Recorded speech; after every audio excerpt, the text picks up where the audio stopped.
dengan pertimbangan yang matang gitu kan. Nah, kalau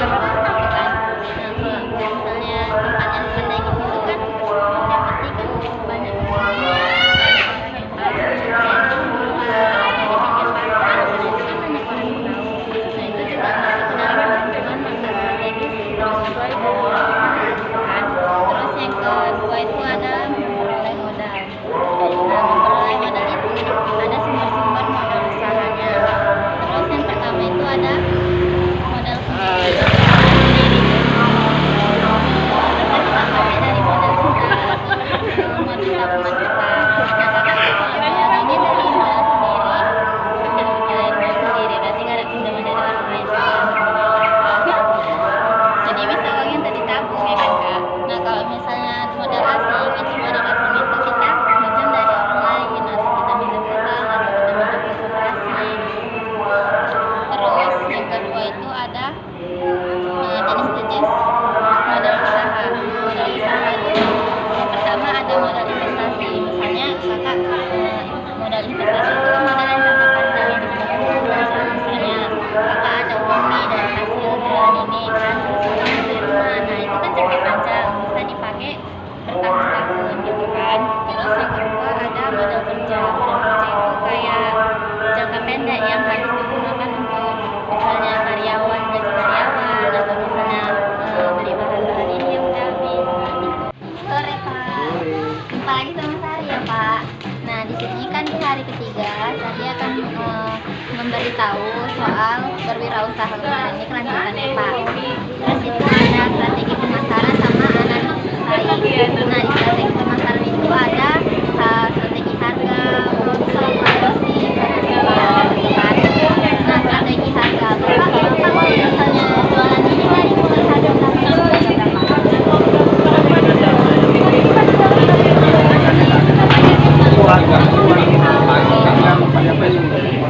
Paling mahal ya Pak, berarti harga kantong lah ya Pak. Nah itu Bapak yang kita butuhkan gitu kan, sesuai sama harga jualan kita, sesuai harga di pasar ya gitu kan Pak. Terus yang kedua itu ada strategi produk. Bapak ini kalau belanja di pasar semua atau ada pesan sama orang? Banyak di pasar ya. Kalau produk itu kalau misalnya kita jual itu harus yang berkualitas baik gitu. Kalau misalnya lah jualan ini bisa dipakai untuk besok, berarti kita harus pandai-pandai mengolahnya lagi ya kan Pak, supaya bisa menikmati cita rasanya gitu. Terus yang ketiga itu ada strategi promosi. Nah strategi promosi itu Bapak biasanya ada promosi ya?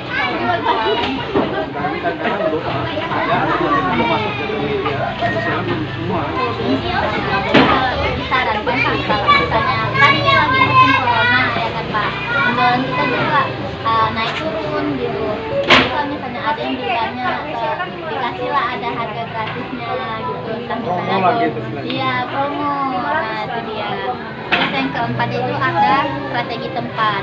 Nah Bapak ini sebenarnya kalau Sari rasa sih udah strategis karena kan tidak terlalu jauh dari pasar, di dalam gang masuk ke dalam situ. Nah ini juga lumayan strategis tempatnya. Terus Pak yang kedua itu ada analisis pesaing, strategi menghadapi pesaing. Kalau menurut Bapak itu gimana sih kalau misalnya kita bersaing sama orang?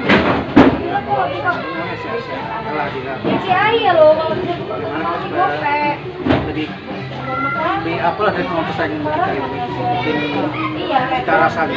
Cita rasa ya itu pula bisa.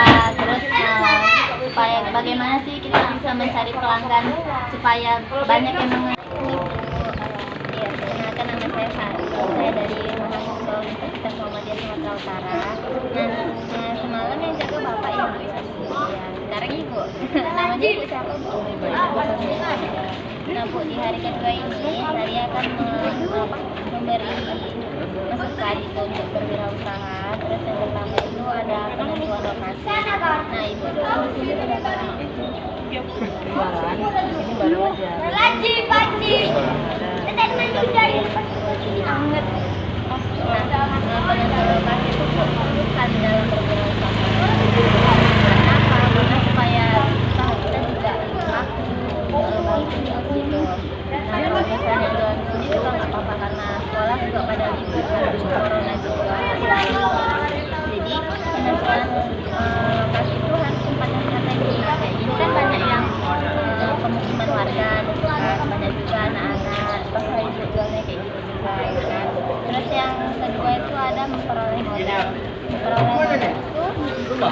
ada sumber-sumber modal usaha.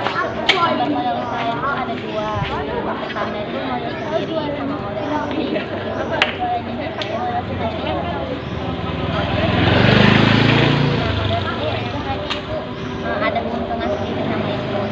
Terus kalau yang kedua itu ada modal asing. Modal asing itu misalnya kayak Jessica Anas, jumpa lagi kan sama Sari. Jangan potongan gue. Oh iya. Jangan sok manis weh. Nah, di sini kita hari kedua ya kak. Jadi Sari akan ngasih tahu bagaimana penentuan lokasi untuk berwirausaha. Jadi di penentu lokasi wirausaha ini kan letaknya harus strategis. Biasanya kakak jualnya di sini terus atau ada di sekolah gitu? Di sini terus di rumah. Nah, jadi kalau misalnya di rumah kan ini letaknya ya agak strategis lah ya kan, karena kan baru masuk ke jalan sudah nampak lagi.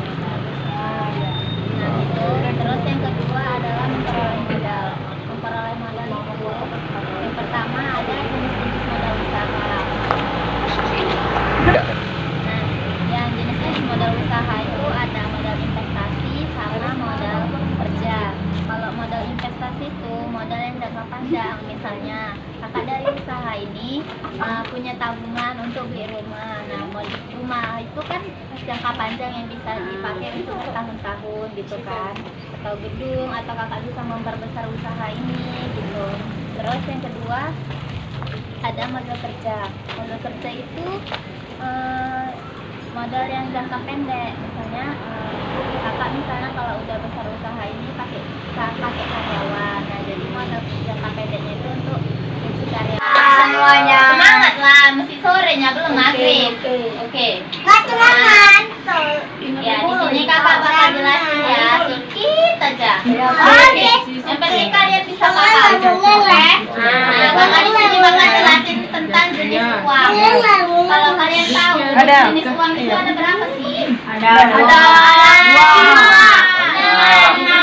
Cuma ada dua, logam dan kertas. Jenis uang itu ada uang kertas, uang kartal sama uang zirah. Sampai tahu uang kartal? Uang kartal uang kartal itu uang kertas yang bisa ditukar alat tukar. Uang zirah, kalau uang zirah itu seperti ATM. ATM, top up. Siapa yang sering top up? Aku. Nah, top up itu termasuk uang jiral. Nah, itu aja. Beli skin. Jadi, uang jenis uang itu ingat ya, cuman ada dua, uang kartal dan uang jiral. Kalau uang kartal itu uang yang bisa dibuat untuk alat tukar. Kalau misalnya uang jiral itu bisa yang disimpan untuk di Ini kan bisa bank. dihilang, Nah, ya? kita tuh yang Pasang dipegang musik itu aja. hanya ATM saja, ngerti? Enggak. Jangan Kakak udah boros-boros jelasin? sama uang ya. Kakak udah jelasin? Belum, Bang. Terus fungsi uang itu ada berapa sih? Banyak. Cuma dua. Nah, yang tahu fungsinya apa aja? Fungsi uang itu apa aja? Fungsi asli sama fungsi turunan. Fungsi turunan.